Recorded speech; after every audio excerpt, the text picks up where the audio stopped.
بسم اللہ الرحمن الرحیم ان اللہ یحب التوابین ویحب المتطہرین۔ حضرات گرامی قدر، آج کی میری گفتگو کا عنوان ہے طہارت کے آداب اور شرعی حکم کیا ہے، کہ ہمیں کس طرح طہارت کرنا چاہیے، اور پھر طہارت کے بھی کچھ آداب ہیں، ہمیں انہیں کس طریقے سے اس پر عمل کرنا چاہیے۔ خالق کائنات نے قرآن کریم کے اندر جو ارشاد فرمایا ہے کہ ان اللہ یحب التوابین ویحب المتطہرین، کہ میں ہمیشہ ان لوگوں کو پسند کرتا ہوں جو اپنے کیے ہوئے پر توبہ کریں اور ناپاکی کے بعد اپنے وجود کو پاک کریں۔ اب آپ سو کر اٹھتے ہیں، حکم رسول یہ ہے، آقا علیہ السلام نے فرمایا کہ جب آپ لوگ سو کر اٹھیں، سب سے پہلے آپ اپنے دونوں ہاتھوں کو دھویا کریں۔ اور جب صحابہ نے پوچھا کہ یا رسول اللہ صلی اللہ علیہ وسلم کی اس میں کیا حکمت ہے، فرمایا کہ سوتے وقت نہ جانے کہ آپ کا ہاتھ کہاں کہاں لگا ہوگا، اس لیے بہتر ہے کہ سونے کے بعد آپ اپنے ہاتھوں کو دھوئیں، پھر کسی برتن کو ہاتھ لگائیں۔ اب اسی طرح آپ غسل خانے کی طرف جا رہے ہیں، اب آپ نے پیشاب کہاں کرنا ہے؟ ایک تو وہ جگہ مقرر ہے جہاں آپ نے قضائے حاجت کرنی ہے، آپ اسی جگہ پیشاب بھی کریں۔ آپ غسل خانے کے اندر پیشاب مت کریں، مثلا اس جگہ پر کہ جہاں آپ کھڑے ہو کر غسل کرنا چاہتے ہیں، ممکن ہے کہ آپ وہاں غسل کریں، تو اس لیے وہاں پیشاب کرنے سے منع فرمایا گیا۔ اسی طرح اب سوال یہ ہے کہ آپ نے پیشاب کے لیے بیٹھنا ہے، تو آپ کا رخ جو ہے وہ کعبہ کی طرف نہ ہو، نہ ہی آپ کی کنڈ جو ہے وہ کعبہ کی طرف ہو۔ اس باری تعالیٰ کے گھر کا ہم نے جہاں ظاہری احترام کرنا ہے، وہاں غسل خانے کے اندر جا کر بھی ہم نے احترام کرنا ہے۔ آپ یا رخ مشرق کی طرف کریں یا مغرب کی طرف کریں، لیکن نہ منہ کعبہ کی طرف کریں نہ کنڈ کعبہ کی طرف کریں، یہ ہم نے احترام کرنا ہوگا۔ اسی طرح آپ کھانا کھاتے ہیں، آپ کھانا کھاتے وقت آپ اپنا دائیں ہاتھ استعمال کریں، سیدھا ہاتھ جس کو کہتے ہیں۔ اسی طرح آپ وضو شروع کرتے ہیں، وضو بھی آپ دائیں ہاتھ کی طرف سے شروع کریں۔ ہاں، اگر آپ ناک میں اپنی انگلی ڈالنا چاہتے ہیں تو وہ بایاں ہاتھ کی انگلی جو ہے اس سے آپ ناک کو صاف کر لیں۔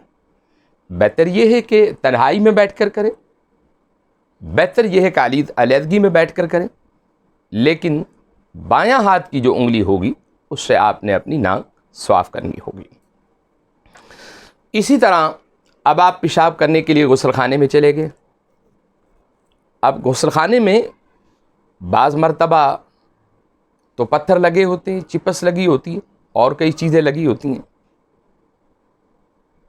یا ایسی جگہ ہے کہ سخت جگہ ہے جہاں پتھر نہیں ہے، ٹیلیں نہیں ہیں، وہاں یہ حکم ہے، آقا علیہ السلام نے فرمایا کہ تم نرم جگہ پر پیشاب کرو، تاکہ تمہارے پیشاب کے چھٹے تمہارے وجود پر اور تمہارے کپڑوں پر نہ لگیں۔ اس لیے آقا علیہ السلام نے فرمایا کہ تم جب بھی غسل خانے میں جا کر پیشاب کرو، تم جو جگہ تعین ہے، جو مقرر ہے، اس جگہ پر آپ پیشاب کریں، تاکہ آپ کے جسم پر اور آپ کے کپڑوں پر یہ پیشاب کے چھٹے نہ لگیں۔ اب سوال یہ ہے کہ بعض لوگوں کو ہم دیکھتے ہیں وہ کھڑے ہو کر پیشاب کرتے ہیں۔ اللہ کے رسول صلی اللہ علیہ وسلم نے اس سے منع فرمایا کہ تم کھڑے ہو کر پیشاب مت کرو۔ ہاں، اگر کوئی عذر ہے، کوئی مجبوری ہے تو وہاں اجازت دے دی گئی، لیکن اس پیشاب کا بھی ادب یہ ہے کہ تم بیٹھ کر کرو، تاکہ تمہارے کپڑے نہ خراب ہو سکیں، تمہارا وجود خراب نہ ہو سکے۔ آپ نے بیٹھ کر پیشاب کرنا ہوگا، یہی اس کا ادب ہے۔ اب بعض مرتبہ ایک یہ بھی سوال ہے کہ کئی لوگ ندیوں میں نہارے ہوتے ہیں، کئی لوگ نہر میں نہا رہے ہوتے ہیں، کئی لوگ دریا میں نہا رہے ہوتے ہیں۔ آقا علیہ السلام نے منع فرمایا کہ تم نہاتے وقت ان جگہ پر پیشاب نہیں کرنا ہوگا۔ بعض بچوں کو اور بعض لوگوں کو یہ عادت ہوتی ہے کہ وہ دریا میں چلے گئے، گویا کہ وہ پانی جو کھڑا ہے، حضور رحمت عالم صلی اللہ علیہ وسلم نے اس کھڑے پانی میں پیشاب کرنے سے ہمیں منع فرمایا ہے۔ یہ آداب کے خلاف ورزی ہے۔ اب سوال یہ ہے کہ آپ نے غسل خانے میں جانا ہے، کس طریقے سے جانا ہے؟ سب سے پہلے آقا علیہ السلام نے فرمایا کہ تم نے سر ڈھانپ کر جانا ہوگا، چاہے کوئی مرد ہے اور چاہے کوئی عورت ہے۔ اسی طرح دوسرا حکم یہ ہے کہ تم نے جوتا پہن کر جانا ہوگا، چاہے مرد ہے چاہے عورت ہے۔ اور پھر فرمایا کہ جب تم غسل خانے میں داخل ہو، بایاں قدم پہلے رکھنا ہوگا، بایاں قدم پہلے رکھنا ہوگا، اور یہ دعا کرنی ہوگی قدم رکھنے سے پہلے، اللہم انی اعوذ بک من الخبث والخبائث، اے اللہ میں شیطان کی شر سے پناہ چاہتا ہوں۔ اب آپ غسل خانے میں چلے گئے۔ اب صحابہ نے یہ بھی سوال کیا رحمت عالم صلی اللہ علیہ وسلم سے کہ یا رسول اللہ صلی اللہ علیہ وسلم، یہ ابو داؤد شریف کی حدیث ہے، کہ ہم کپڑے کب کھولیں یا کپڑے کب اٹھائیں؟ شلوار ہے، دھوتی ہے، کچھ بھی آپ نے باندھا ہوا، تو رحمت عالم صلی اللہ علیہ وسلم نے فرمایا کہ جب تم بیٹھنے لگو، کھڑے ہو کر آپ نے منع فرمایا کہ جب تم قضائے حاجت کے لیے، پیشاب کرنے کے لیے بیٹھنے لگو، حضور نے فرمایا کہ بیٹھنے سے تھوڑی سی دیر پہلے، ابھی تم کھڑے اور بیٹھنے کی حالت میں ہو، پھر تم یہ سطر سے اپنا کپڑا اٹھا لو۔ یہ حضور رحمت عالم صلی اللہ علیہ وسلم نے ہمیں ادب بتایا۔ حضور رحمت عالم صلی اللہ علیہ وسلم کی خدمت میں کچھ غلام آئے، اور آقا علیہ السلام اس وقت قضائے حاجت کے لیے غسل خانے میں چلے گئے۔ یہ ابو داؤد شریف کے حدیث ہے، حدیث نمبر 16 ہے اور جلد نمبر پہلی ہے۔ آقا علیہ السلام جب قضائے حاجت کے لیے تشریف لے گئے، دروازہ بند تھا۔ اب ایک صحابی نے سوال کیا، السلام علیکم الصلاۃ والسلام علیک یا رسول اللہ صلی اللہ علیہ وسلم۔ حضور رحمت عالم صلی اللہ علیہ وسلم، آپ غسل خانے کے اندر تھے، آپ نے اس کے سلام کا جواب ہرگز نہیں دیا۔ آپ جب فارغ ہوئے، باہر تشریف لائے، آپ نے اس کے سلام کا جواب دیا۔ اس سے معلوم یہ ہوتا ہے کہ ہم جب پیشاب کرنے کے لیے، قضائے حاجت کرنے کے لیے غسل خانے میں جاتے ہیں، عموماً ہمیں عادت ہوتی ہے میرا تولیہ لے کر آ جائیں، میری شلوار لے کر آ جائیں، میری قمیض لے کر آ جائیں، یا صابن دے دیں، فلاں چیز دے دیں۔ آقا علیہ السلام نے اس سے ہمیں منع فرمایا کہ جب تم غسل خانے کے اندر جاؤ، ہر چیز کا انتظام کر کے جاؤ، اس کا بھی ایک ادب ہے۔ حضور رحمت عالم صلی اللہ علیہ وسلم نے غسل خانے کے اندر انسان چاہے پیشاب کر رہے ہیں اور چاہے وہ غسل کر رہے ہیں، آقا نے منع فرمایا۔ بلکہ حضرت سیدنا عثمان غنی رضی اللہ تعالیٰ عنہ، آپ تو اس قدر اپنے مولا کا حیا کرتے کہ جب آپ غسل خانے کے اندر بھی چلے جاتے پھر بھی اپنا سطر ننگا نہ کرتے بلکہ کپڑا باندھتے، اور جب آپ سے پوچھا کہ حضور ایسا کیوں، فرمایا کہ میں اپنے رب سے بھی حیا کرتا ہوں، رب کے فرشتوں سے بھی حیا کرتا ہوں۔ آپ نے ساری زندگی اپنے سطر کو ننگا نہیں کیا، ہمیشہ آپ کپڑے باندھ کر پھر غسل کیا کرتے تھے۔ ابھی کہ یہ بھی سوال ہے کہ بعض لوگوں نے اپنی انگوٹھیوں کے اوپر اس میں اللہ کا نام طاہری کیا ہوتا ہے، تو کیا وہ انگوٹھی کو ہم غسل خانے کے اندر لے جا سکتے ہیں؟ اب یہ بھی ایک حدیث پاک ہے، ابو داؤد شریف کی حدیث نمبر 19 ہے اور جلد نمبر پہلی ہے۔ آقا علیہ السلام کے پاس بھی ایک انگوٹھی تھی جس کے اوپر اللہ طاہری تھا۔ حضور اکرم صلی اللہ علیہ وسلم جب بھی انگوٹھی پہنی ہوتی اور آپ قضائے حاجت کے لیے غسل خانے میں تشریف لے جاتے، آپ اسے اتار کر باہر رکھتے تھے۔ یہ اللہ کے پاک نام کا احترام ہے، آپ انگوٹھی اتارتے اور باہر رکھ دیتے۔ بعض لوگ اب بھی جیسے حقیق یمنی ہے اور بہت سارے لوگ ایسے ہیں، اپنی انگوٹھیوں کو باہر نکال کر رکھ دیتے ہیں اور پھر قضاء حاجت کے لیے جاتے ہیں۔ اور ایک اور حدیث رسول آپ کی خدمت میں پیش کروں کہ ایک مرتبہ میرے اور آپ کے آقا قبرستانوں سے گزر رہے تھے، آپ کے ساتھ کچھ اصحاب تھے، تو آپ نے دیکھا کہ 2 قبروں سے چیخ و پکار کی آواز آ رہی تھی۔ حضور رحمت عالم صلی اللہ علیہ وسلم سے صحابہ نے سوال کیا کہ آقا یہ کون لوگ ہیں، ان کی قبروں سے چیخوں کی آوازیں کیوں آ رہی ہیں؟ اب حضور کی نگاہ نبوت کا کمال دیکھیں، فرمایا کہ ایک تو وہ شخص ہے جو پیشاب کرتا تھا اور خیال نہیں کرتا تھا کہ پیشاب کے چھٹے اس کے وجود پر پڑتے تھے، اس کے کپڑوں پر پڑتے تھے، وہ خیال نہیں کرتا تھا۔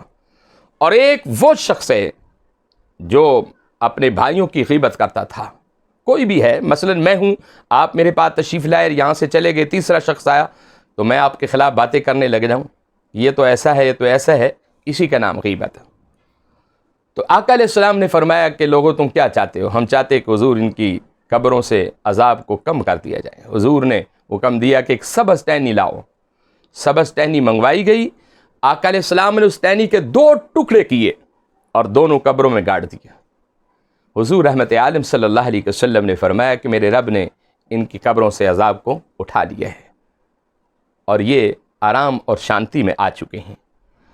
اب سوال یہ ہے کہ ہمیں جب بھی پیشاب کرے بیٹھ کر کریں، اور دوسرا سوال یہ ہے کہ ہمیں کسی کی غیبت نہیں کرنی چاہیے، ہمیں ان چیزوں سے محفوظ رہنا چاہیے۔ اور تیسرا حضور کا کمال یہ ہے کہ ہزاروں من مٹی ہے اس قبر میں جس کے اندر چغل خور اور پیشاب کے چھٹوں کا احترام نہ کرنے والا، حضور کی نگاہ ان دونوں کو دیکھ رہی تھی۔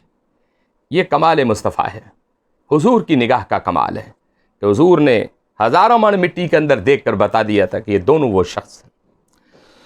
حضور رحمت عالم صلی اللہ علیہ وسلم کے غلاموں، آپ کو علم ہے کہ کھڑے ہو کر پیشاب کرنا یہ مکروہ ہے، اور یہ حدیث جو میں نے آپ کی خدمت میں پیش کی یہ بھی ابو داؤد شریف کی حدیث نمبر یہ 20 ہے۔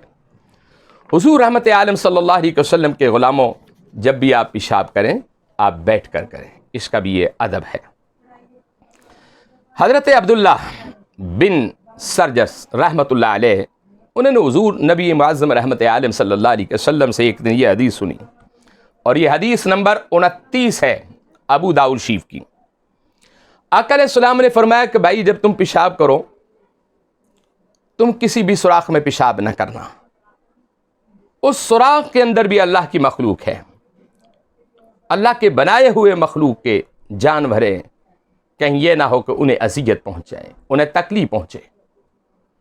بعض لوگوں کو یہ عادت ہوتی ہے، بچوں کو یہ عادت ہوتی ہے، جہاں کہیں سوراخ نظر آ گیا، جنگل میں آپ کہیں بھی تشریف لے گئے اس سوراخ میں پیشاب کر دیتے ہیں، خدا نہ خاص اندر سانپ ہو اور وہ سانپ باہر نکل آئے، آپ کا کیا حال ہوگا؟ آپ مجھے بتائیں۔